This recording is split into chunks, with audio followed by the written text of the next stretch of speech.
Olá, investidor. Eu sou o Guilherme, esse é o Vozes do Mercado e eu tô aqui hoje com Sara Delfim, da Dália Capital. Sara, me conta um pouquinho sobre você. Bom, primeiro, obrigada pelo convite, é um prazer estar aqui com vocês. Bom, minha carreira é muito simples, assim, a vida inteira eu fiz a mesma coisa, né? Primeiro trabalhando em bancos, recomendando aos investidores o que comprar e o que vender na Bolsa, não só no Brasil, mas na América Latina. E aí, no final de 2017, eu decidi mudar, né, do lado da mesa, virei a investidora. Então, desde final de 2017, eu e mais um grupo de amigos, né, que todos trabalharam juntos no Bank of America, a gente decidiu criar a Dália e estamos aqui, né, já quase aí 6 anos de história. Sensacional. E Sara, prazer é meu aqui estar com você, convidada de honra aqui com a gente. Queria um pouquinho, depois a gente aprofunda nas perguntas, um pouquinho como que está a sua visão de cenário, né? Você está mais otimista, mais pessimista em relação ao cenário, tanto interno, né? E acho que principalmente o externo também. Não, tá bom. Bom, você dar um passo atrás e explicar, às vezes o investidor é tanta informação, são tantos eventos que às vezes as pessoas até se perdem, né, do porquê que a gente está aqui hoje, né, num cenário de juro muito alto no mundo como um todo, né, e a expectativa de que esses juros comecem a cair. Mas quando a gente olha nos últimos 3 anos, Guilherme, assim, a gente teve, assim, a gente brinca que tivemos as 3 pragas do Egito, né? Em 2020, a gente teve uma pandemia que realmente mudou, né, a forma como o mundo viveu naquele período, foi uma grande descoberta para todo mundo e todas as suas incertezas. Então, você teve um mundo trancado. 2021, você acha, pô, o pior passou? Só que não, né? Em 2021, o Brasil viveu a sua pior seca dos últimos 100 anos, né? E por que que isso é importante? Porque quando você tem uma seca, né, e num país que vive com energia vindo, né, de águas, de hidrelétrica, você tem claramente um problema de oferta de energia e isso gera aumento do preço de energia. Então, pela primeira vez no Brasil, o brasileiro pagou a bandeira preta de energia elétrica. E isso é igual à inflação, né? Porque a energia está em todo lugar. Aí, quando você fala, bom, tá bom, então vamos entrar 2022, o pior passou. Só que não, de novo, né? A Europa entra em guerra com uma potência nuclear, né? Rússia e Ucrânia, e isso traz um choque enorme no preço de petróleo, que foi ali dos seus $70, 75 para 130. E, de novo, né, petróleo é vida, energia é vida. O petróleo está no plástico, está no vidro, está nessa mesa, está no microfone, está na nossa roupa. Então, assim, tudo deriva do petróleo, inclusive comida, né? Porque por conta dos fertilizantes. Então, você teve um choque no preço de petróleo que levou a um choque no preço de comida e levou a um choque do preço de transportes, né? Então, isso você teve um efeito global de uma inflação que pegou não só o Brasil, mas o mundo como um todo, né? Então, acho que é importante dar esse contexto para o investidor, para ele entender por que que o mundo teve inflação e por que que o mundo teve que subir os juros. Então, você teve esses 3 choques, né? O primeiro choque, né, da pandemia foi na cadeia de suprimentos, então você teve uma oferta menos eficiente, então mais cara, isso gera inflação. Depois você entra numa seca no Brasil, com aumento de preço de energia, inflação, e você entra numa guerra que traz o aumento do preço do petróleo e inflação. Então, o mundo todo, assim, quando a gente pensa em Estados Unidos e também o Brasil, a gente teve no pico da inflação de 9%, 10%. A boa notícia é que passou. Assim, acho que o pior passou. E hoje a gente tem visto, assim, o Brasil, a inflação convergindo para 3,5, 4. Os Estados Unidos, né, uma inflação convergindo ali para 2, 2,5. Então, parece que o trabalho foi bem feito. Assim, a gente conseguiu trazer a inflação do mundo como um todo para níveis mais normalizados e, portanto, abrindo espaço para os bancos centrais começarem a cortar os juros, né? O Brasil já começou, né, esse ciclo de corte. Começamos o primeiro corte em agosto do ano passado e a perspectiva é, desde que a inflação permaneça nesses níveis, né, por volta de 4%, é um ambiente que favorece o Banco Central continuar cortando juros aqui no Brasil. A gente depois pode falar com mais detalhes de Brasil, E Estados Unidos a mesma coisa, né? Ele que é o xerife do mundo, né? É muito importante saber o que acontece lá. E, de fato, você tem essa discussão, né? Quando que o Fed vai fazer o primeiro corte, mas para nós isso não é o mais importante, assim. Acho que é importante a direção. Se ele fizer o primeiro corte em março ou fizer em maio, assim, é o mesmo que o jogador fazer o gol na prorrogação. Não importa, vai ganhar o jogo, né? Então, esse timing, assim, nos preocupa menos, mas sim que a direção é A essa. magnitude importa?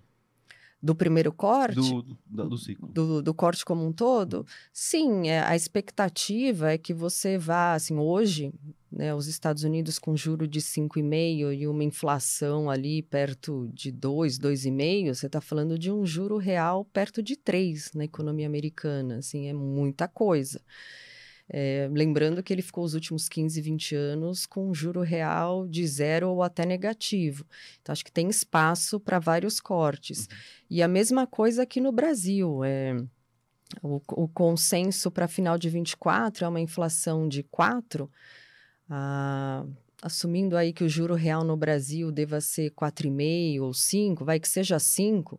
A gente está falando de 4 de inflação mais 5 de juro real, é uma Selic aí por volta de 9, tá? 11,25, mesmo a gente já tendo feito alguns cortes, né?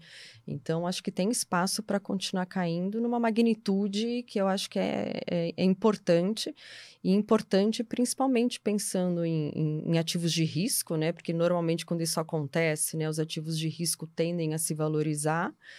E também é importante ver por conta de nuances de moedas, flutuações do valor das principais moedas aí no mundo. E tem espaço para aqui o BC intensificar o ciclo, fazer um corte de 0,75? Eu acho que teria, mas eu acho que ele deve, e eu acho que ele já verbalizou isso algumas vezes, de que ele deve se manter nesse ritmo, né, até por conservadorismo, né, porque é melhor você ficar cortando por mais tempo do que você fazer um corte ou 2 cortes muito grandes e aí você tem um dado que sai, que traz algum desconforto, aí você tem que parar ou aumentar, assim, é uma mudança de tendência que não é saudável. Então, eu acho que ele deve continuar nesse ritmo, mesmo podendo fazer um pouco mais, mas já é bom. Eu acho que já é bom, mesmo que mantenha os 50 bips, a gente está falando, assim, de cortar materialmente, né? E isso destrava muita coisa, assim, a gente que é empreendedor e as empresas com quem a gente conversa no dia a dia, machuca muito, assim, você ter um juro de 2 dígitos, né? Para as empresas investirem, para as empresas crescerem, para os consumidores tomarem crédito e consumir, assim. Então, traz vários eventos positivos ao longo da cadeia, né?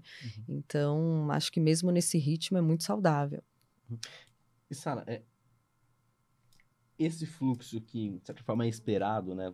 Da queda de juros, vem a queda de juros, esse fluxo mudando um pouco para renda variável, né? O quanto disso já chegou e o quanto que tem por vir ainda, né? Conforme o BC vai cortando os juros. Isso é curioso, assim, porque a bolsa subiu e praticamente sem fluxo, né? Quando a gente olha a alocação dos fundos no Brasil, né? Gestoras como nós e fundações, né? É a menor alocação em bolsa, acho que dos últimos 20 anos, né? E, obviamente, né, num cenário de juro muito alto, realmente é muito difícil, né, lutar contra o CDI de 11, 12, 13%. Então, o que eu acho que explica é que esse aumento da bolsa ele foi pego muito pelo investidor estrangeiro. Porque, de verdade, assim, por que que o estrangeiro ele pega primeiro essas pernadas, né? Porque ele olha muito no big picture, né? Ele olha, assim, globalmente, ele fala, poxa, olhar mercados emergentes. Pô, China não dá, tem os seus desafios, é outra cultura, é outro tipo de política, a Rússia está em guerra, a África do Sul tem seus problemas, Turquia não dá... México tá caro, Índia tá caro, para onde que eu vou, assim, num cenário de mundo mais estabilizado, juros caindo, inflação desacelerando, quem que se destaca, né, no mundo emergente? É o Brasil. E quando o gringo olha no big picture, pô, o juro foi para 14, porque a inflação foi a 10. Agora a inflação está indo para 4, então o juro vai cair. O Brasil é o maior exportador de comida. O Brasil exporta energia, assim, lembrando que até 2017 o Brasil era net importador de petróleo. A gente passou a ser exportador de petróleo. Então, quando um país ele é autossuficiente em comida e energia, ele se torna mais forte. Eu acho que isso explica um pouco até porque que a nossa moeda fica ali entre os 4,80 e 5 e não aos 6 ou 5,50, que sempre foi, né? Mais ou menos, o real vai se depreciar, o real é uma moeda ruim. Mas ele não é, porque a gente exporta tanta coisa boa que o mundo precisa que isso fortalece a nossa moeda. Então, o gringo olha e fala, pô, o juro vai cair, inflação, exporta comida, exporta energia, tem instituições saudáveis, é uma democracia bem estabelecida, é um mercado de capitais que tem se desenvolvido, tem mais empresas na bolsa e tem mais empresas boas na bolsa e está muito barato. Então, o gringo compra. O problema do local é que a gente fica muito nessa discussão do que sai no jornal no dia a dia, né? Que eu acho que é o malefício, né, de você fazer gestão de fundos no Brasil, é estar no Brasil. Porque é muito barulho, é o que acontece em Brasília, é a notícia aqui, notícia ali, rumores.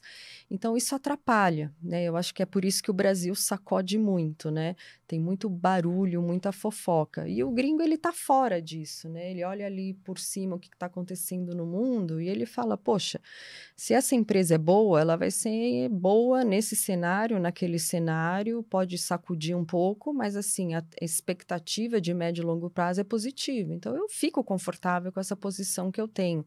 Então, o gringo, ele é um investidor mais estável.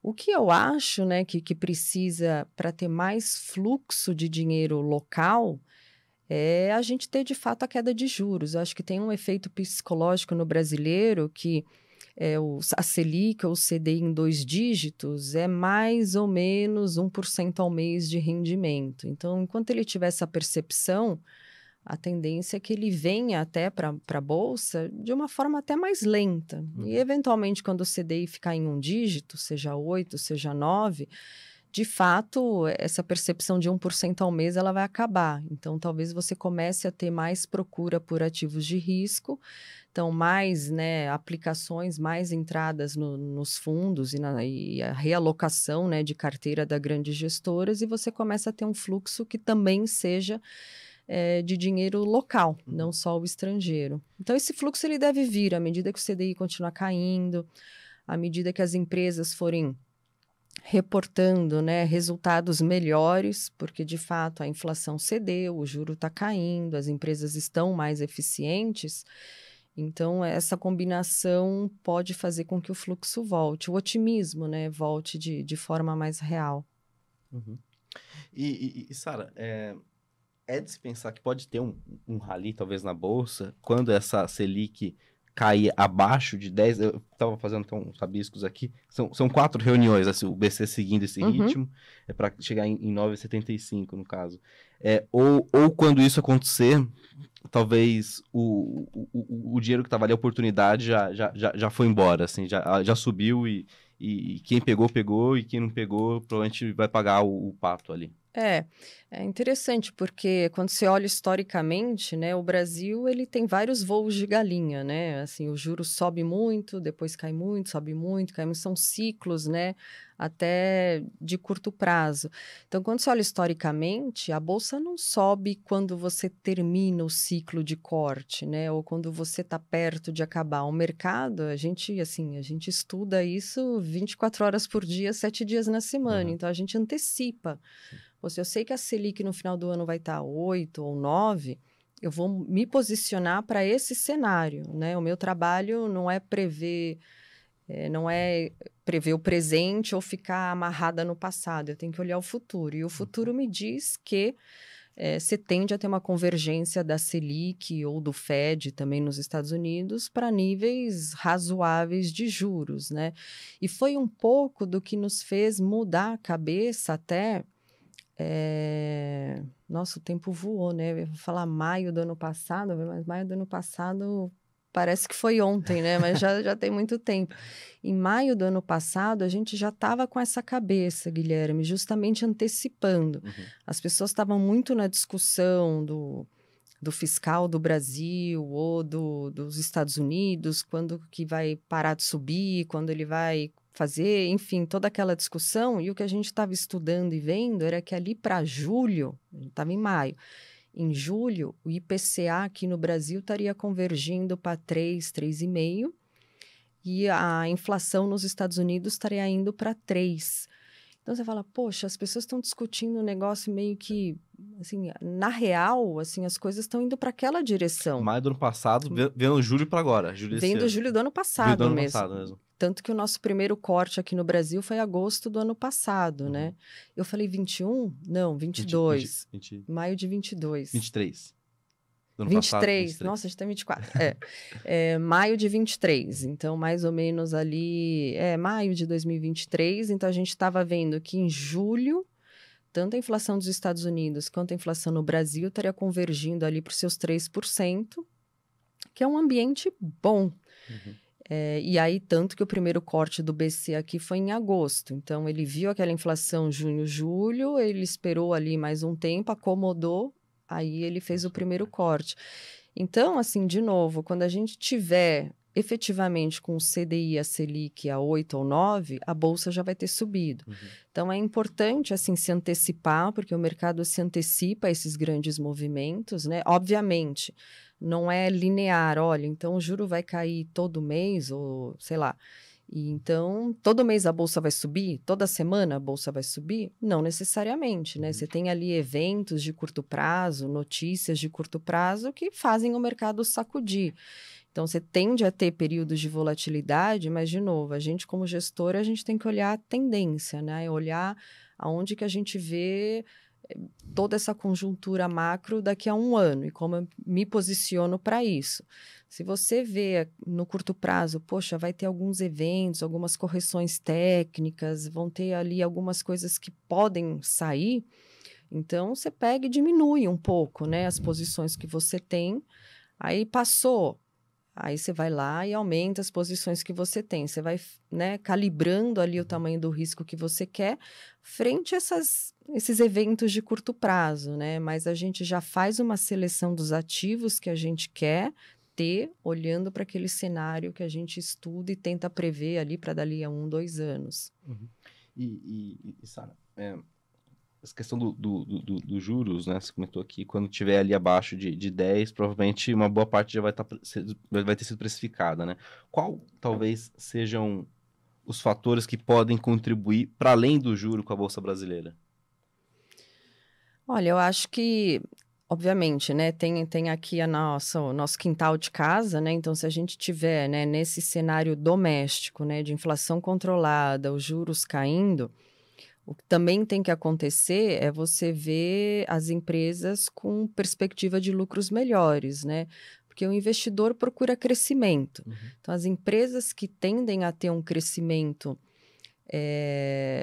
com certo grau de convicção, assim, que você não tem muita dúvida, provavelmente essas ações vão subir mais, né? Mas tem que ter essa combinação, o juro cair e as bolsas também reportarem, né, números positivos, crescimento, porque o investidor ele quer crescimento de lucro e ele quer mais dividendo, né? E obviamente, assim, isso é aqui a nossa casinha, né? Mas 80%, 90% dos movimentos são explicados por fatores externos, porque de fato o que importa é o que acontece nas maiores economias do mundo, o que acontece com os Estados Unidos, que é a maior potência do mundo, e o que acontece com a China, que é um grande comprador, né, das coisas do mundo, né? Então é importante saber também o que está acontecendo. Então, se você tiver um Brasil que está fazendo seu trabalho de casa bonitinho, se tiver uma economia americana que o Fed começa a cortar juros, e aí não importa se é março, maio, assim, de novo, o mercado antecipa, você tem uma combinação que é muito positiva para ativos de risco, e isso deve, com certeza, impulsionar a Bolsa. E Sara, sobre o juro, essa queda de juros nos Estados Unidos, que, enfim, todo mundo está esperando, ela já foi precificada na Bolsa Brasileira e na americana, ou ainda tem espaço para andar mais em cima desse tema? Eu acho que tem espaço, né? Porque fica muito nessa discussão. Se o primeiro corte é em março, aí quando sai um dado, como saiu, né, do mercado de trabalho a semana passada nos Estados Unidos, foi um número muito forte, a Bolsa sentiu, os juros abriram, né? As bolsas caíram. Então, eu acho que tem espaço para precificar o quê, né? Uma convicção maior de que o primeiro corte está perto, né? As pessoas tinham uma probabilidade maior de que fosse em março, Né? e com os dados do mercado de trabalho, aí a pessoa, pô, não vai ser em março, acho que o Fed vai esperar um pouco mais, então talvez seja maio. Então fica um pouco, né, nessa divergência de timing, mas então eu acho que quando aumentar a convicção do investidor que tá, é maio, e ainda assim é bom, eu acho que isso pode surpreender os mercados. E é curioso, assim, porque qual que seria a narrativa, aliás, qual seria não, qual foi a narrativa um ano e meio atrás? Pô, a inflação está muito alta, o mundo todo vai subir juros, as bolsas vão cair. Inclusive, muitos investidores fizeram posições short, né, de vender, né, a bolsa americana, seja o S&P, seja a Nasdaq, porque falam, poxa, assim, assim, a economia ela é assim, o juro sobe, a bolsa cai. Então, imagina, os Estados Unidos ficou 15, 20 anos sem ter juros, o negócio vai para 5, vai derreter, vai acabar com os earnings das empresas, e não caiu. Né? Assim, nada derruba o S&P. O maior juro do século, né? Nada derruba a Nasdaq, né?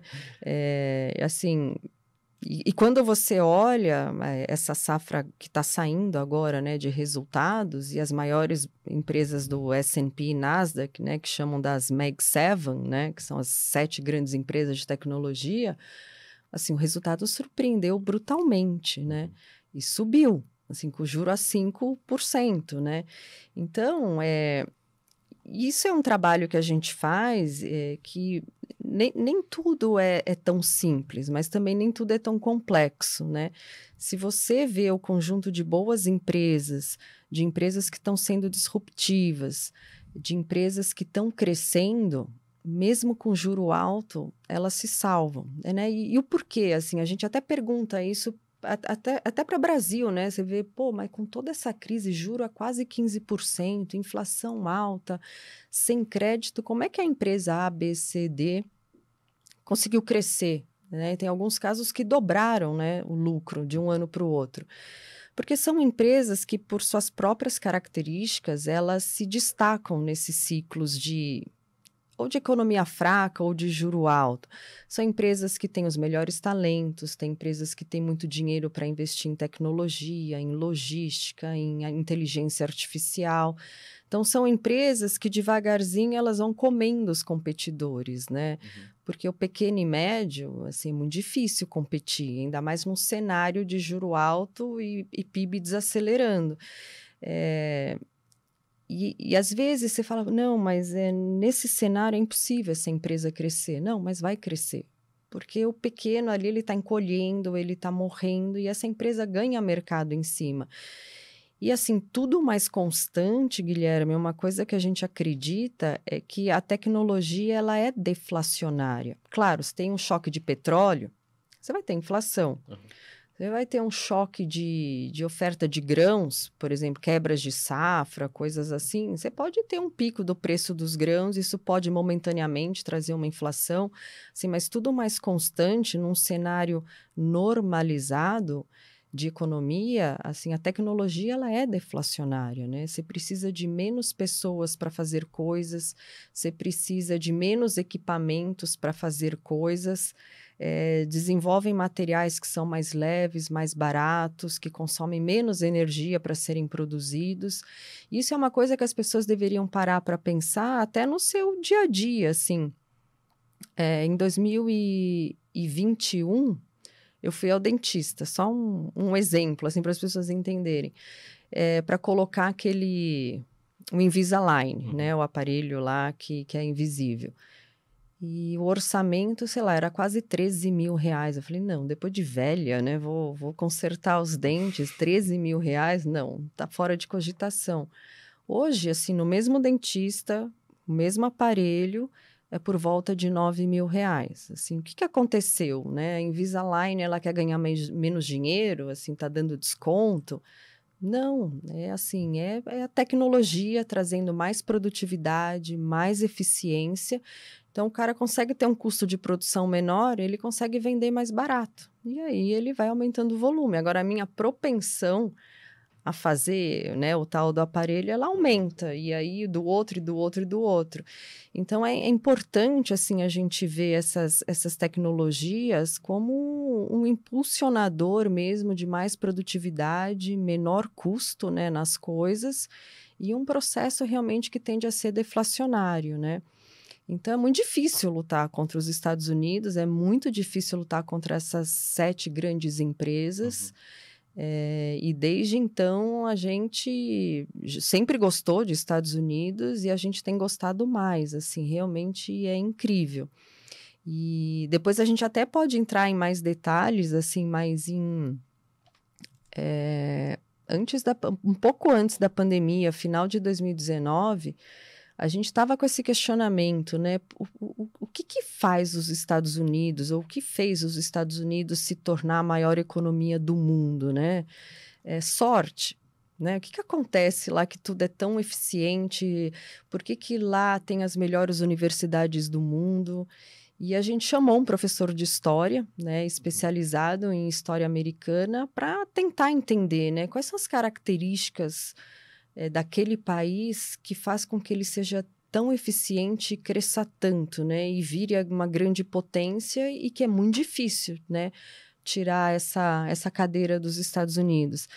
E aí a gente aprendeu, assim, que era tão simples, mas a gente não tinha percebido. Os Estados Unidos, ele tem a melhor geografia do mundo, né? Porque tem acesso aos 2 oceanos, então ele consegue fazer, né, comércio transatlântico ou pelo Pacífico, né, de forma muito eficiente. Ele só tem 2 vizinhos, né, o Canadá e o México, que são vizinhos amigáveis, né, e é bom ter poucos vizinhos. Quando você compara com a China, né, a China está ali, Rússia, Paquistão, Índia, Coreia, assim, já é uma galera assim um pouco mais invocada. Ele é riquíssimo em rios, então ele tem ali o transporte, né, fluvial, que quando você compara com o transporte rodoviário, o custo do transporte fluvial é 1/12 do custo do frete rodoviário, então é por isso que o produto americano é barato, por isso que todo mundo quer fazer enxoval nos Estados Unidos, todo mundo quer comprar eletrônicos nos Estados Unidos, é porque eles são eficientes, né? Então, eles têm a melhor geografia, eles têm a melhor demografia. Os Estados Unidos é um país com uma população jovem, e o jovem, ele gera riqueza e consome riqueza. E aí a gente se pergunta, poxa, quando a gente olha Japão e Europa, os caras ficam 20 anos com juro zero ou com juro real negativo e não vai, assim, não cresce, não anda. Por quê? Porque é uma população que envelheceu. Então, uma população mais velha não gera riqueza, não consome riqueza. Então, além da geografia, ele tem uma demografia que é boa, ele tem a capacidade de atrair mentes brilhantes, né? Porque ele, de fato, tem as melhores faculdades do mundo.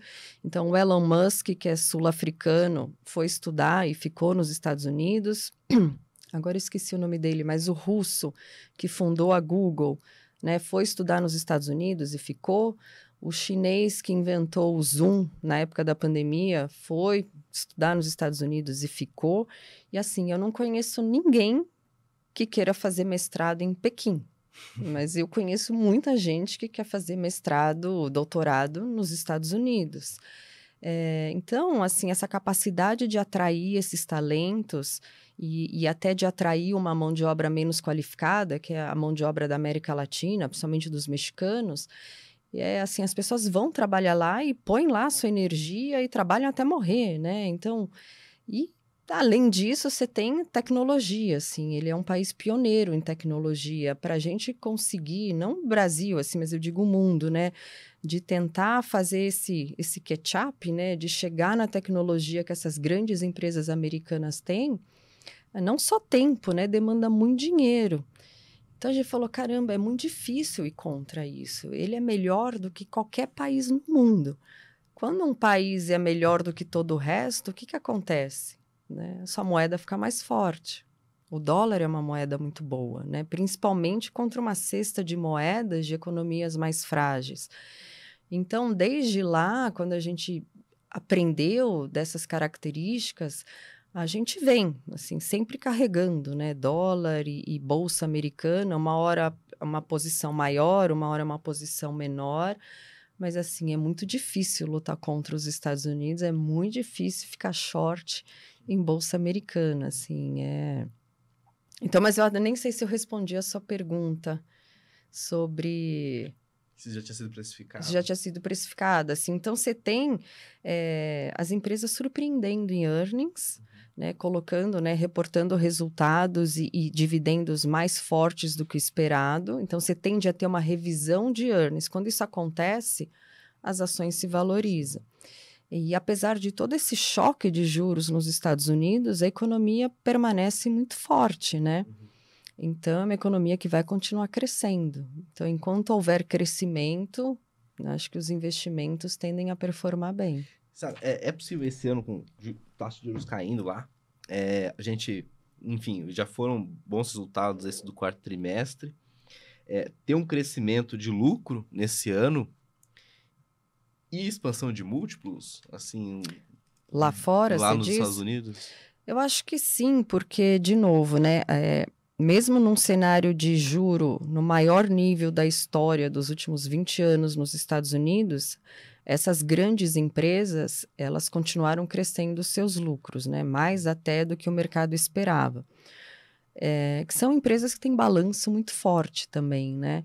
Então, num cenário que o juro cai, provavelmente a percepção de lucro delas aumenta, porque se ela estava tomando dívida 5% ao ano, ela vai agora começar a tomar dívida, sei lá, 2%, 3% ao ano. Então, você já tem aí uma pernada positiva de adição de valor por um crédito mais barato lá nos Estados Unidos. E a economia que vem surpreendendo, né? Nível de desemprego nas mínimas, ou seja, se a população está empregada, isso tem consumo. Aí a sua pergunta pode ser, poxa, então isso é perigoso, né? Porque o juro caindo, as pessoas vão ter mais... E assim, o nível de desemprego muito baixo, você vai ter um boom no consumo, isso vai gerar inflação. O que a gente também aprendeu recentemente, Guilherme, é que a inflação ela não veio, né? Ela tem uma explicação lá atrás da parte do problema de cadeia de suprimentos, né? Porque a China ficou trancada até novembro de 2021, assim, ou 22, eu já me perdi no tempo, 22. Até novembro de 22, assim, o chinesinho estava trancado e tinham drones, né, fazendo a fiscalização. Se você fosse pego fora de casa, você ia para o container, né? Então, você teve, de fato, ali um problema de oferta que gerou uma pressão de inflação. Mas todo o crescimento da economia americana e o boom desse mercado de trabalho, a gente não acha que necessariamente é o que explica a inflação. O que a gente acredita é que foi o petróleo.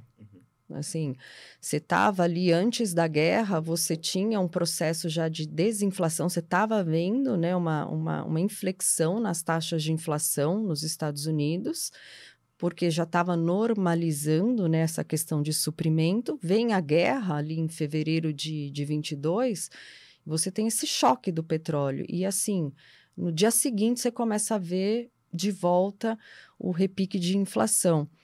Então, assim, num cenário de uma economia que vai crescer, mas vai crescer menos, né? Os Estados Unidos, uma economia morna, com mercado de trabalho saudável, um nível de juro adequado, se o petróleo permanecer onde ele está, e a gente acredita que existem fundamentos para manter o petróleo nesses níveis, você pode ter uma economia boa, com inflação controlada, e o lucro das empresas melhorando. Então, acho que há espaço para...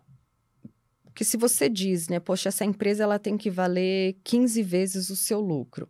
Se o lucro dela é maior do que o esperado, para ela continuar valendo 15 vezes o lucro, o preço da ação tem que subir. Então, a gente está vendo isso acontecer nos últimos 12 meses, né? Um processo de revisão de earnings para cima, e aí as ações continuam subindo para manter o nível de valuation num patamar, né, adequado. Então, a gente acha que ainda tem espaço para continuar subindo, porque os lucros devem ser revisados para cima. Essa é uma pernada. Tem a chance do preço subir mais do que o crescimento do lucro, ali gerando a expansão do múltiplo?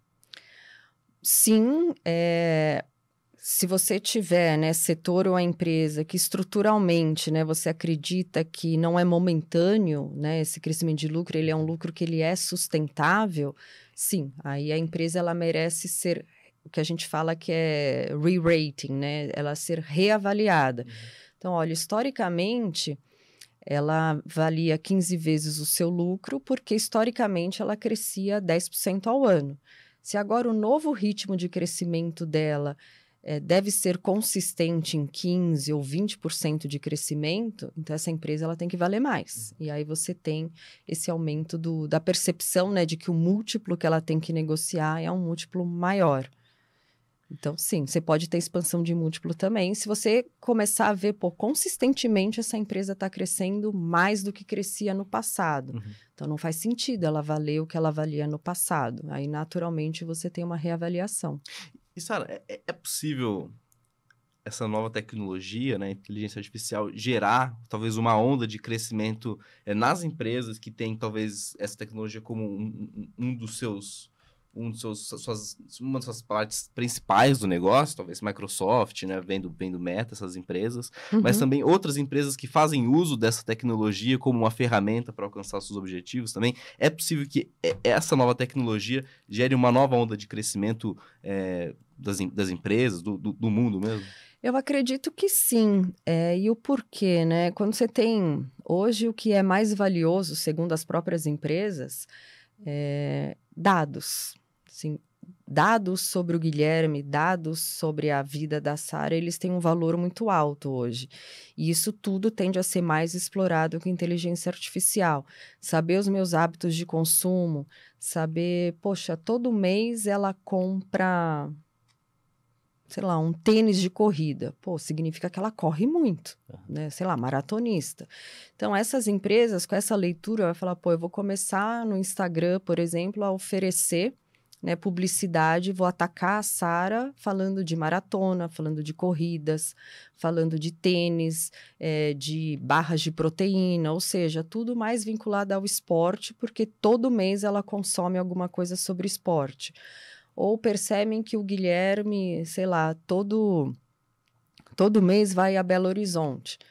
Então, pô, temos que oferecer para ele a passagem, o hotel, ou vai ter uma exposição. Assim, as empresas, com essa leitura dos hábitos, da rotina do consumidor, vão conseguir fazer um marketing mais assertivo do que aquela pessoa quer e quando ela quer. Porque irrita também você ficar todo dia recebendo propaganda de uma coisa e fala, gente, mas eu já não consumo mais isso, né? Então, hoje, o uso dos dados vale muito. E as empresas que conseguirem implementar, né, essa inteligência artificial para entender melhor o seu cliente, o seu consumidor, provavelmente vai ser mais assertivo nas vendas e isso converte. Né? Isso acho que todo mundo aqui consome pelo menos uma vez por mês no Mercado Livre. Assim, você vê muito, né, já esses courriers amarelinhos do Mercado Livre e toda a portaria sempre tem um pacote amarelo do Mercado Livre. E é isso, você faz uma compra de um eletroeletrônico no aplicativo deles ou no site deles, tenta perceber, assim, a próxima vez que você entrar na página, vai ter ali alguma oferta, algum marketing de coisas relacionadas ao seu padrão de consumo. Isso é inteligência artificial. Então, eu acho que sim, acho que isso vai trazer mais crescimento para as empresas, porque elas vão conseguir ter uma leitura melhor do cliente, do consumidor, se o seu produto está sendo alcançado, não está. Inteligência artificial, né? Até mesmo quando você vai lá no Google, digita, sei lá, geladeira, aparece uma série de vendedores, né? Olha, na Magazine Luiza está R$ 1.000, no Mercado Livre está 1.089, mas o frete é grátis. Ah, mas ali tá um pouco mais caro, mas eu recebo amanhã. As empresas sabem que a gente tem agora, né, esse tipo de informação. Então, as empresas vão também saber o que seus competidores estão fazendo, estão oferecendo, e vai ser um pouco dessa briga, né? Quem oferecer o melhor combo, né, de preço, agilidade na entrega e prazo de pagamento, provavelmente serão as empresas vencedoras e vão crescer mais, porque vão ganhar mercado das empresas que serão menos eficientes. Puxando o gancho aqui de Mercado Livre, hoje, na sua avaliação, é a empresa mais eficiente do setor de varejo que atua aqui no Brasil? Olha, eu acho que sim, acho que como consumidora, né, eu sou viciada no Mercado Livre, acho extremamente eficiente. E como investidora, né, de Mercado Livre, somos acionistas, assim, você vê isso nos números, né? A maior parte do varejo online no Brasil tem sofrido muito, assim, tiveram um ano muito bom de 2020 e 2021, porque de fato as pessoas estavam trancadas em casa, então quem tinha, né, um sistema assim bom, né, de vender online, uma logística boa, vendeu, e de fato essas empresas cresceram muito. Depois que você passa essa acomodação da pandemia e tudo volta ao normal, você começa a ver, assim, diferença, né? Claramente o Mercado Livre cresceu muito mais do que o resto do mercado, e não é que ele cresceu perdendo rentabilidade, né? Do tipo, olha, eu vou oferecer frete grátis agora para o Brasil inteiro e vou parcelar em 10 vezes sem juros. Nesse cenário, realmente ele vai vender muito, ele vai crescer muito mais do que o mercado, só que ele vai perder rentabilidade. E eu, a investidora, eu não quero crescimento sem rentabilidade, eu quero crescimento rentável. E foi o que ele tem, o que ele está entregando, né, o Mercado Livre. Ele vem crescendo, assim, de 2000, final de 20 para final de 23, ele saiu de um faturamento de 3 bi de dólares, mais ou menos, para 14 bilhões de dólares. Multiplicou mais de 3 vezes. E com nível de rentabilidade que dobrou. Assim, então, ele está sendo realmente, está vendendo mais e está sendo mais eficiente. É milagre? Não. De fato, eles investem todo ano, né, bilhões de dólares em mais tecnologia, mais inteligência artificial, mais logística, né? Eles, quando, assim, há 5 anos atrás, eles dependiam 70% das entregas pelo correio. Hoje, 97% das entregas são feitas pelo próprio Mercado Livre, então ele não depende de terceiros. Isso traz uma agilidade muito grande. E a inteligência artificial é isso, assim, pô, a Sara comprou esse copo, o Guilherme comprou o caderno, eles moram num CEP parecido. Então, o cara bota naquele mesmo caminhão, ou seja, ele consegue ter um custo logístico mais competitivo pelo uso de informação, né? Pelo uso da inteligência artificial. Então, eu acho que sim, ele tem se destacado muito aqui não só no Brasil, assim, quando você olha ele no México também, que ele é relevante, também. Assim, tanto a fintech do Mercado Livre, quanto o e-commerce do Mercado Livre, assim, crescendo brutalmente. E Sara, a gente tem esse cenário, Mercado Livre crescendo, uma perspectiva, de certa forma, otimista, né, para o crescimento do lucro das empresas, um pouco puxado para essa nova tecnologia, que é a inteligência artificial. Queria entender qual que é a probabilidade, até pensando nesses últimos anos, né, agora com esses fatores novos, de o PIB, tanto do Brasil quanto americano, surpreender para cima de novo nesse ano? Bom, aqui no Brasil, né, eu acho que eu posso falar com mais propriedade, porque a gente está aqui, a gente acompanha bem de perto. De fato, nos últimos 3 anos, o crescimento no Brasil surpreendeu para cima, né? Assim, e é meio mais do mesmo, Guilherme. Assim, todos os economistas começam o ano projetando um PIB de 1,5, aí chega lá para meados do ano, revisa para cima. É difícil explicar, assim, né, o porquê isso acontece, porque, obviamente, os economistas aqui são muito bem preparados, assim, é um pessoal muito bom e que, de novo, estuda isso todo dia, o dia inteiro, né? Talvez seja reflexo das reformas que a gente fez, né, no passado recente, a reforma da Previdência, a reforma, a mini-lei, né, reformulação da lei trabalhista, lei do gás, lei do saneamento, lei de telecom. Acho que tudo pode combinar, assim, que num ambiente menos complexo, você seja mais produtivo e cresça mais. Então, eu acho que parte dessa surpresa no crescimento são essas reformas que fizemos e que é difícil você realmente quantificar no Excel, né? Porque é novo, né? Uma reforma. Então, acho que esse é um componente. Acho que o segundo componente é que o nosso agronegócio ele tem surpreendido para cima, né? Quando a gente olha nos últimos 20 anos, a produção do agronegócio subiu 6% ao ano. Assim, é muita coisa, né? E praticamente sem você aumentar a área plantada. É o uso de ciência e tecnologia, né? Então, assim, a produtividade do campo tem aumentado muito. Isso porque o Brasil ainda tem uma área que é, não sei qual que é a palavra, agrável ou cultivável e que não é explorada, né? E, eventualmente, o Brasil pode, sei lá, aumentar em 40%, 50% essa produção se, de fato, começar a usar essas terras que são produtivas, mas não são usadas.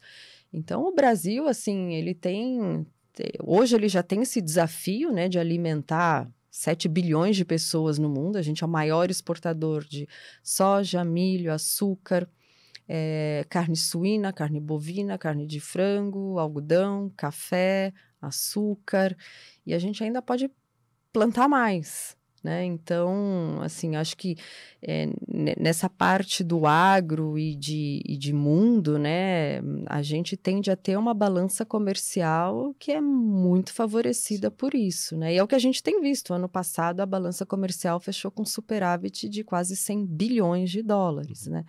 É uma outra coisa que explica o porquê que a nossa moeda, apesar de todos os barulhos que a gente teve, né, de eleição, troca de governo, quem é ministro, quem não é ministro, se vai mudar o Banco Central, se não vai, assim, a gente passou, assim, por muitos ruídos, e ainda assim, né, sempre que isso acontece, o real desvaloriza. Por que que isso não aconteceu? Porque eu acho que o Brasil exportou muita comida e exportou petróleo, e isso fortaleceu e fortalece a nossa moeda, né? Então, da sua pergunta que era do... Você poderia potencializar o crescer PIB, né? mais. Crescer mais Então, que o sim, esperado. eu acho que o nosso agronegócio deve continuar surpreendendo. Obviamente, esse ano você tem essa questão do El Niño, e a gente vai perder um pouco da safra no Mato Grosso, talvez perca um pouco de safra em Goiás, mas ainda assim é uma safra que é muito forte, assim, 20 anos crescendo 6% ao ano, né? Então, eu acho que a gente pode sim. E outra, né? Você tem a volta do crédito, né? Agora, com a alta dos juros, a consequência, né, de um juro alto é a inadimplência, né? As pessoas ficaram com o seu orçamento comprometido e muitas pararam de pagar, né, as suas dívidas. E o que os bancos fazem? Eles fecham a torneira. Agora, o nível de inadimplência, pelo que os bancos falam e as varejistas também que dão crédito falam, é que o nível de inadimplência está se acomodando, né? De fato, a inflação caiu, o juro está caindo. Então, você pode começar a entrar num cenário de que os bancos voltam a conceder crédito. E aí, isso impulsiona, né, consumo e economia. Então, pode ser que sim, pode ser que a gente continue surpreendendo para cima. E, Sara, então, questão do petróleo, né? Sempre dou uma olhada ali nas cartas da Dali, e foi ali um dos primeiros lugares que eu vi essa discussão que o petróleo poderia ter um impacto fiscal bastante positivo para o Brasil, né? Hoje, acho que bastante gestor já fala disso. Queria entender um pouquinho da visão de vocês sobre como que esse aumento de produção, ele pode, de certa forma, contribuir também para esse crescimento do PIB nos próximos anos aqui no Brasil. Isso é uma coisa pouco comentada, assim, mas o pré-sal, ele foi feito, né? Os grandes investimentos, né, no pré-sal já foram feitos e agora você começa a colher os frutos do pré-sal, porque, obviamente, né, você explora, não é da noite para o dia que você extrai o petróleo e vende, né? Você tem ali o que a gente fala de learning curve, né? Você tem ali uma curva de aprendizado que os poços, eles vão sendo descobertos, eles vão melhorando a sua produtividade, o seu grau de extração, até que você chega ali no seu pico, né, de potencial de extração. E é o que a gente está vivendo, assim, o Brasil hoje, ele extrai mais ou menos, produz, né, mais ou menos 3 milhões de barris por dia. A expectativa, com todo o desenvolvimento do pré-sal e já contando, né, com a exaustão de poços mais antigos da Petrobras, ainda assim, você tende a ir para uma produção um pouco acima de 5 milhões de barris por dia. O que isso significa, né? Você vai de 3 para 5 milhões de barris de produção. O consumo interno, ele não tende a ter grandes variações. Ele cresce mais ou menos em linha com o PIB, um pouco acima do PIB, porque as pessoas dirigem mais ou compram mais carros, mas não é que você muda em 30%, 40%, 50% a demanda de combustível no mercado interno. Então, boa parte, né, dessa produção, ela de fato vai ser exportada, porque a China precisa de petróleo, a Europa precisa de petróleo. E isso tem duas implicações importantes, né? Se você exportar o petróleo, isso ajuda a sua balança comercial. Isso tende também a valorizar a nossa moeda, porque a gente vende o petróleo em dólares, mas quando você traz esse dinheiro para o Brasil, você tem que trazer em reais. Então, a demanda por real aumenta. E uma segunda implicação, que já é mais comentado, mas poucas pessoas falavam até final do ano passado, a implicação disso para o fiscal do Brasil, né? Todo mundo fala, mas o fiscal, mas o fiscal. Obviamente, preocupa, mas eu acho que ninguém deveria perder o sono por conta disso. Mas é só o que o governo federal vai arrecadar de royalties, né, impostos desse petróleo que será produzido e vendido, é mais ou menos uns 130, 150 bilhões de reais. Zero déficit. Assim, é muita coisa, né? Então, assim, tem implicações muito profundas a gente falar do aumento de produção de petróleo. Não é uma coisa normal. As pessoas falam como se fosse normal. De 3 vai para 5. Não, mas peraí, isso tem consequências importantes, né? E assim, não só o Brasil vai aumentar. Olha que interessante, assim, nesse ponto, né, quando a gente chegar lá em 2027 produzindo esses 5 milhões de barris, o Brasil só não será maior do que a Arábia Saudita. Assim, a gente poderia fazer parte da OPEP, assim. A relevância do Brasil no mercado de petróleo, ela já é grande e vai aumentar muito, assim. A gente vai poder palpitar, eu acho, né? Vai poder brigar por aí.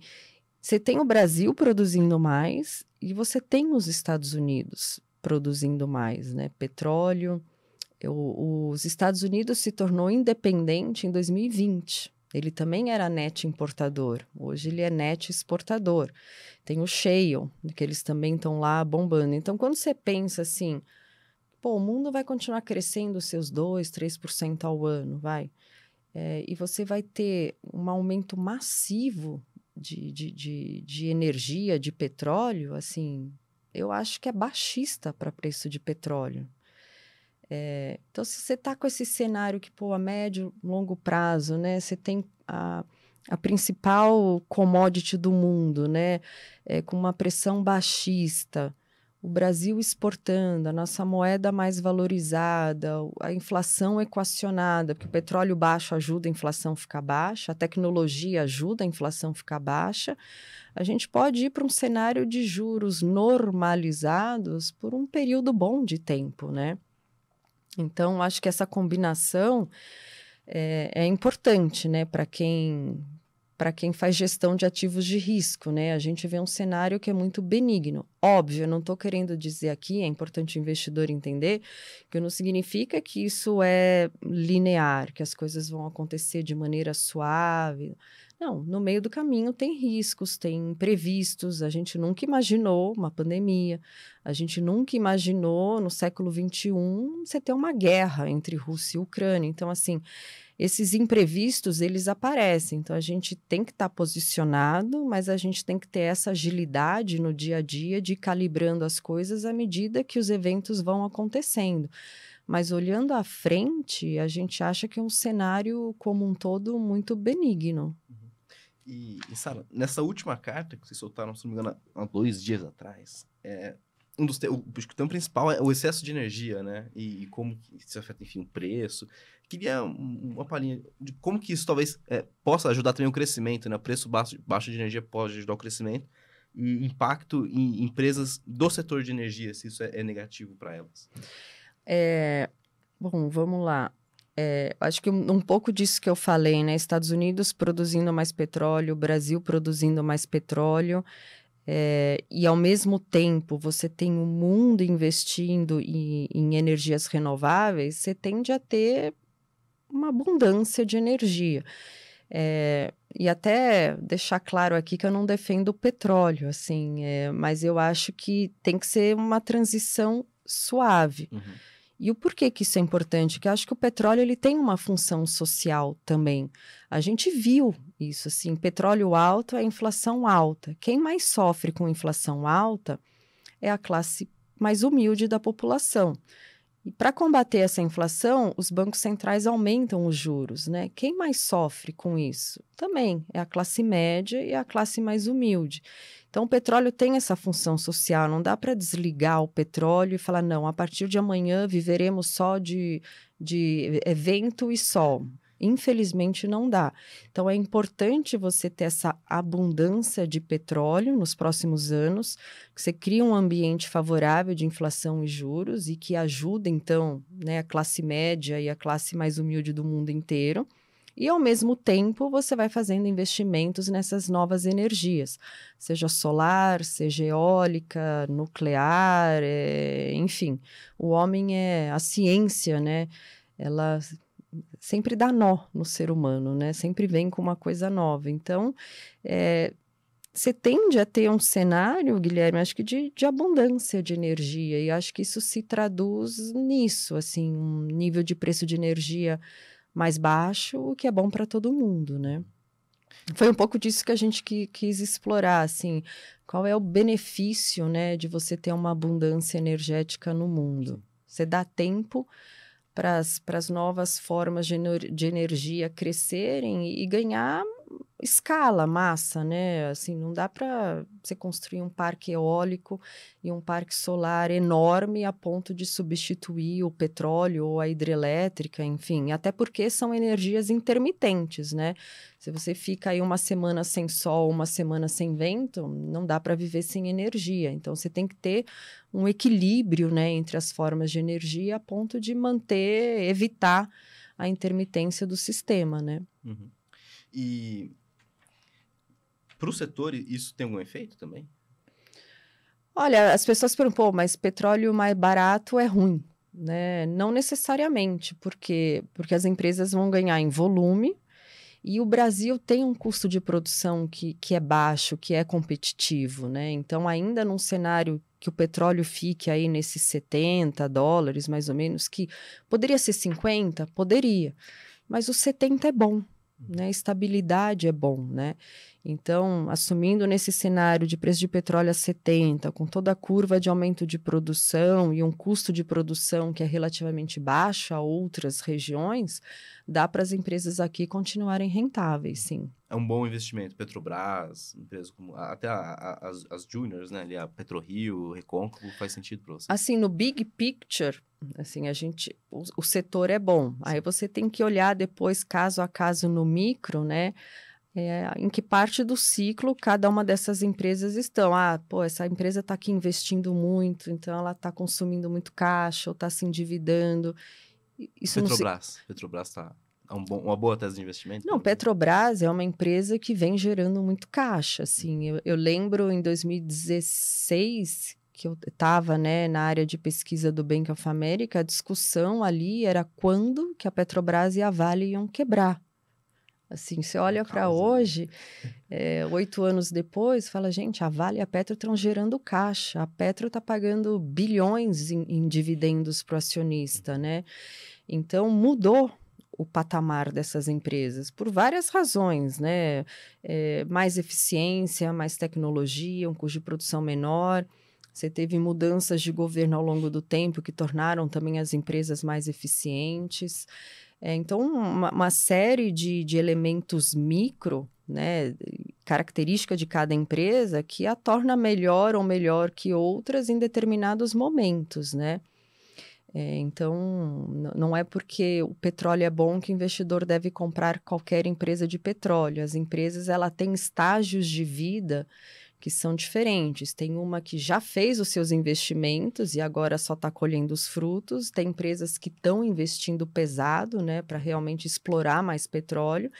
Então, nesse período, assim, uma empresa que está investindo muito tende a pagar menos dividendos. Então, você pode fazer escolhas, né? Sara, acho que essa semana mesmo teve uma diretora aqui do BNDES, no outro programa, o Macro em Pauta, e ela comentou da margem equatorial, né, que poderia talvez dobrar as reservas de petróleo do Brasil. Quão importante é a possibilidade de explorar essa área para a Petrobras? Assim, é possível a gente ver uma reprecificação do nível da ação, já visando o crescimento potencial que ela teria com a exploração dessa área? Sim, e olha que curioso também. 2023, né, janeiro de 23, a gente virou o ano com um novo governo, né? E a narrativa nos jornais, em qualquer mídia, era mudou o governo petista, as estatais, coitada das estatais. A ação que mais se valorizou, né, em 2023 foi a Petrobras. E mesmo quando você olha o preço da ação do Banco do Brasil, não foi a ação que mais caiu, né? Não lembro quanto que ela subiu, mas subiu mais do que o mercado, provavelmente, né? Então, por quê, né? Porque você tem, assim, tirando a parte de governança, de interferência, as empresas estão melhores, né? A Petrobras está produzindo mais petróleo. Nesse nível de preço de petróleo, a Petrobras é muito competitiva, porque o custo de exploração do pré-sal é bem mais barato. A empresa vem gerando muito caixa, vem pagando dividendos, então isso, assim, de novo, o investidor ele busca crescimento e busca dividendos. Se a empresa é fornecedora de crescimento e dividendo, tudo mais constante, a sua ação tende a se valorizar. Obviamente, é uma estatal, vai ter épocas que tem ruído, interferência, vai mexer, não vai mexer, isso traz volatilidade. Mas faz parte, assim, e a gente viu isso ano passado, né? As estatais foram muito bem. Então, acho que sim, acho que quanto mais possibilidade de crescimento, de exploração, de volume, é bom para a empresa, é bom para o acionista. E a gente teve essa performance boa nas empresas estatais ano passado. Essa ainda é uma das teses de investimento de vocês? Assim, vocês têm posição em Petrobras, Banco do Brasil? A gente tem exposição, assim, acho que os setores que mais representam, né, a nossa carteira hoje, eu diria que é o setor elétrico como um todo, o setor de energia como um todo, mais empresas do setor elétrico, o setor de bancos, mas a gente já teve por algum tempo o Banco do Brasil, mas a gente acabou fazendo trocas por outros bancos, porque tem momentos, né, do ciclo que é melhor você estar exposto a bancos que dão mais crédito corporativo ou mais crédito ao consumidor. E tem uma preocupação, assim, para bancos que dão crédito para o agro, né? Você tem essa discussão, qual é o tamanho da quebra de safra, o preço dos grãos continuam caindo. E a gente sabe que o Banco do Brasil ele tem uma exposição, né, a carteira do agronegócio que é mais relevante. Mas a gente nem fez essa troca de Banco do Brasil para outros bancos por conta disso, né? Mais porque o Banco do Brasil subiu muito. A gente falou, pô, vamos botar esse dinheiro no bolso e vamos para histórias que ainda não, né, cresceram, porque tem preocupação com crédito, tem preocupação com inadimplência, tem, sei lá, uma série de outros questionamentos que agora, né, tornam essas empresas talvez mais propensas a se valorizar em relação ao Banco do Brasil, porque o Banco do Brasil já subiu muito, né? Mas a gente tem exposição a bancos, a gente tem... Sobre banco, pegando esse gancho, né? Bradesco caiu muito, né? Desde o ano Sim. passado, tem uma situação mais delicada. Faz sentido comprar agora, assim, ou ainda talvez o risco é aquela questão de pegar a faca caindo ainda? Eu não sou a pessoa responsável por bancos, assim, então eu vou te dar uma resposta um pouco mais genérica e talvez não tão a fundo, né, dos específicos, assim, de Bradesco. Mas o Bradesco, né, ao longo dos últimos 12 meses, ele vem, né, reportando um nível de inadimplência maior do que a média da indústria.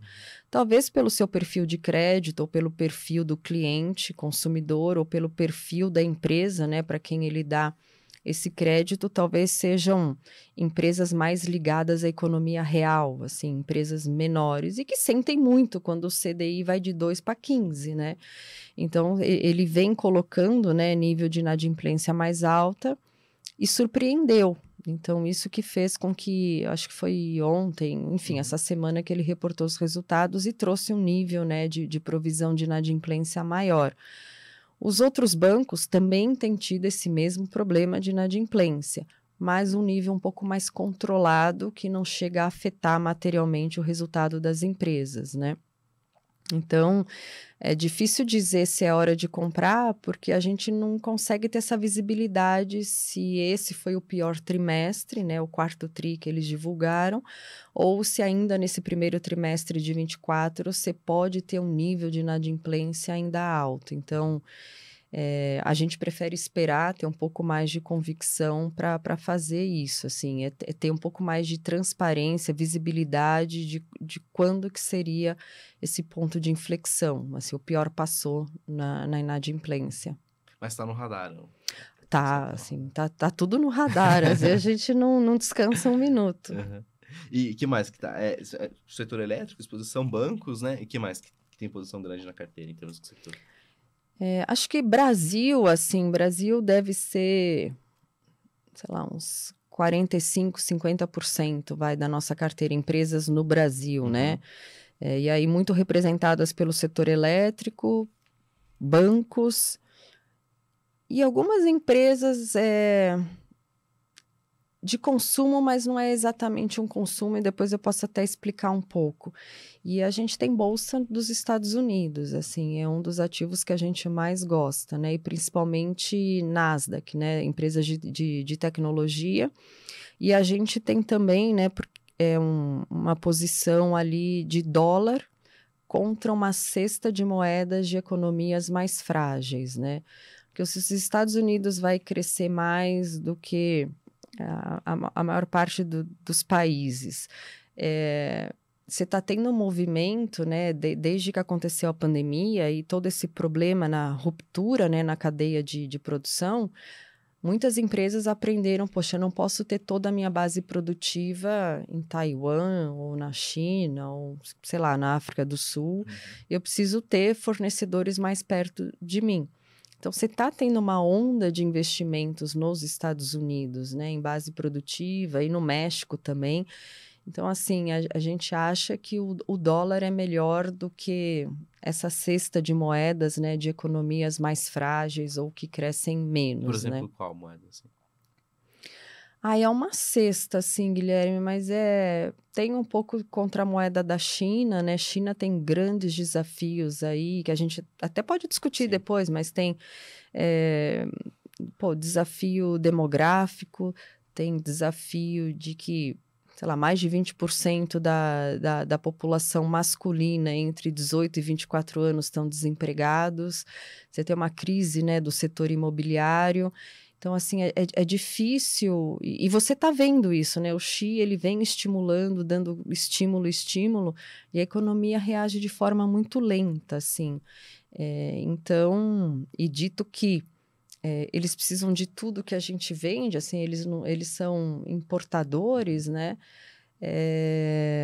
Acho que tende a deixar a China num posicionamento, né, técnico por agora, assim como a economia um pouco mais fragilizada e, portanto, a sua moeda um pouco mais frágil. Mas é uma cesta de moedas, assim, a gente não faz grandes apostas direcionais, assim, essa moeda contra essa. Assim, é o dólar contra várias moedas de economias mais frágeis. Sobre a China, como que vocês estão vendo isso? É algo que deve ser mais pontual ou pode se estender para os próximos anos, esse momento mais difícil, mais fraco da China? Pois é, eu não sei o quanto tempo o Xi, né, o governo aguenta e a população aguenta, assim, essa economia meio morna, assim, meio sem graça, né? Que, de novo, você tem uma boa parte da população masculina desempregada, isso gera, né, pode gerar uma tensão social, ao mesmo tempo, assim, eles tentam estimular, né? Eles tiveram por muito tempo aquela política do filho único. Então, de fato, é uma população que envelheceu, né? E agora eles querem estimular a natalidade. Só que se você está desempregado, assim, filho, você né? não vai querer ter filho, né?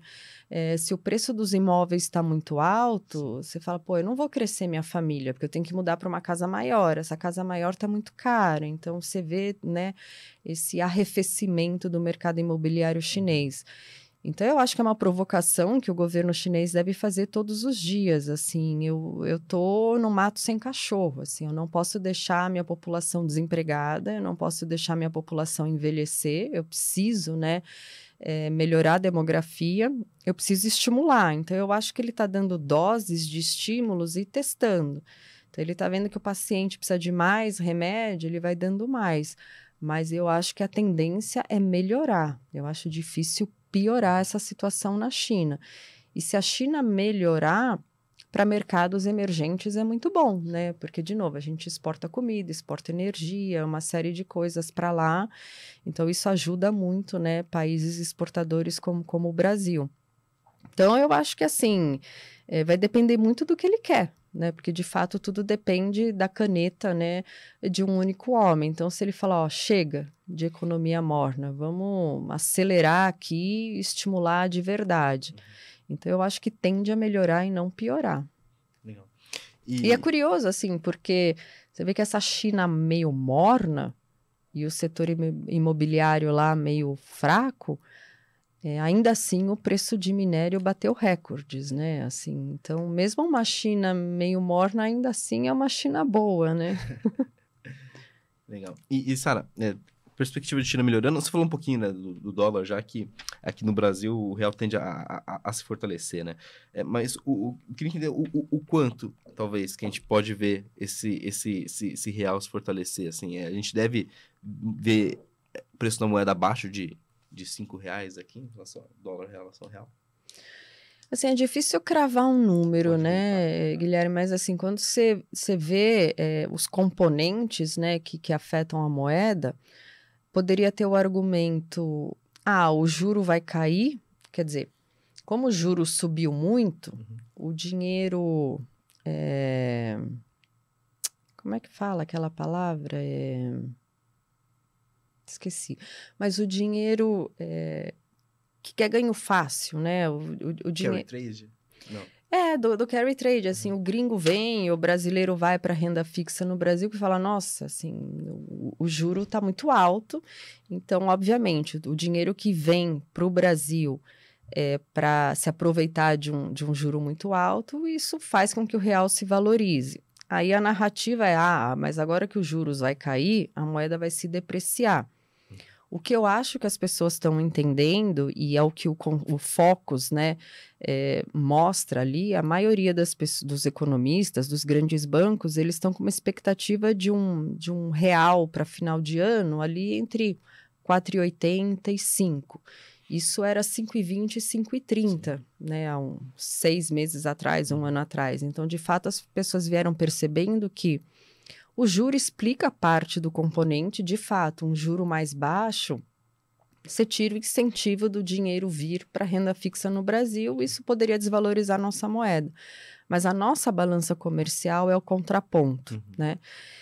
Mas eu não, assim, eu acho que um cenário que é provável é esse, assim, entre 4,80 e 5, é um cenário saudável para o Brasil, né? Não acho que precise, se for a 4,50 é bom também.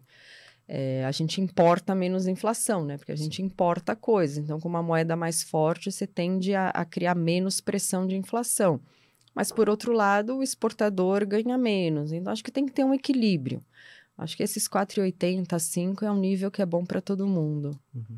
Mas eu acho que assim, a mudança dos 5,30 para 5 como o pior cenário já é uma grande mudança assim, da postura dos economistas. Uhum.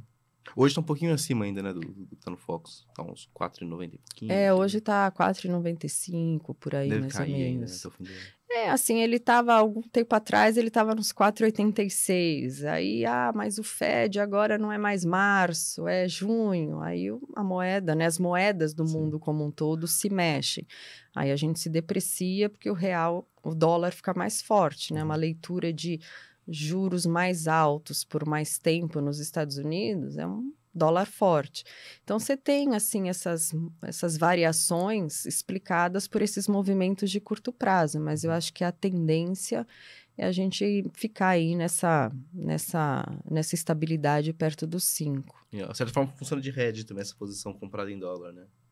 Acaba Essa sendo discussão. um hedge, assim, porque normalmente, não sempre, mas normalmente, quando o dólar sobe, a bolsa cai, né?